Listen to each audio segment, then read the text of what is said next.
জয়গুরু বন্ধুরা, দাস কিচেনের একটি নতুন ব্লগে সবাইকে স্বাগত। আজ আমরা রান্না করব বাবলা শুটকি দিয়ে আলুর তরকারি। তার জন্য আমি বাবলা শুটকিগুলো কেটে ধুয়ে নিয়েছি। ধুয়ে নিয়ে কড়াইটা বসিয়ে দিয়েছি। কড়াইয়ে তেল দিয়ে গরম করে মাছগুলো দিয়ে দিয়েছি। এখন মাছগুলো আমি ভালো করে নেড়ে চেড়ে নিচ্ছি। নেড়ে চেড়ে ভালো করে হলুদ লাল লাল করে ভেজে নেব। এখন মাছগুলো আমি ভালো করে লাল লাল করে ভেজে নিয়েছি। এখন মাছগুলো আমি তুলে নেব। আমরা তো এই মাছটাকে বাবলা শুটকি বলে থাকি, তোমরা কি বলো অবশ্যই কমেন্টে জানিও। তো মাছটা আমি তুলে নিয়েছি। এখন এই ফোড়নে আমি দিয়ে দেব সাদা জিরে, একটু কালো জিরে, আর টমেটো কুচি করে রেখেছিলাম, সেই টমেটো কুচিটা দিয়ে দেব। দিয়ে এখন ভালো করে নেড়ে চেড়ে একটু মজিয়ে নেব। টমেটোটা যাতে একটু মজে যায় সেইভাবে করে একটু ভেজে নেব সম্বাসটা। তো দেখো টমেটোটা অনেকটাই মজে গেছে। এখন এতে আমি আলু দিয়ে দেব। আলু আমি আগে থেকে সেদ্ধ করে ছুলে একটু ভেঙে ভেঙে রেখেছিলাম। ভেঙে দিয়েছি এই কারণে যাতে এর ভেতরে পরিপূর্ণভাবে সব মশলা গিয়ে ঢোকে, সেজন্য। তো এখন একটু আমি নেড়ে চেড়ে নিচ্ছি। নাড়াচাড়া হয়ে গেছে। এখন আমি এতে অ্যাড করছি নুন আর হলুদ। নুন হলুদ দিয়ে আমি ভালো করে লাল লাল করে ভেজে নেব।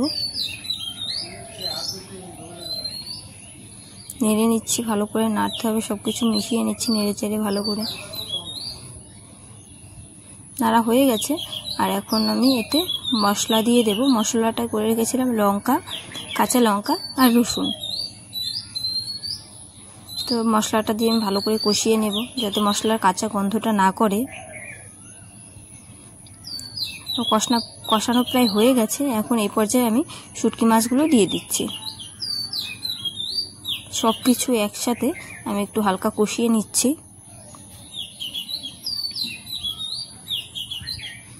কষানো আমার প্রায় হয়ে গেছে। এখন আমি ঝোলের জন্য জল দিয়ে দিচ্ছি।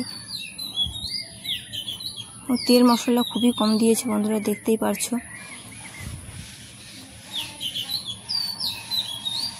এই গরমে বেশি তেল মশলা খেলে সুস্থ থাকা যাবে না, তাই তেল মশলা খুব কম দিয়ে রান্নাটা আমি করেছি। তো ঝোলটা আমার ফুটেও গেছে। ঝোলটা ফুটে গেছে। এখন এটা আরও জাল করব।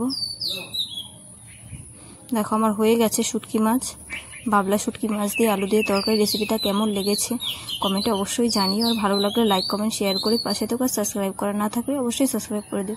আর রেসিপিটা ভালো লাগলে তোমরা বাড়িতে একদিন অবশ্যই ট্রাই করো। জয় গুরু। আজ এই পর্যন্তই, দেখা হচ্ছে পরবর্তী একটি ব্লগে। টাটা, সবাই ভালো থাকবেন, সুস্থ থাকবেন।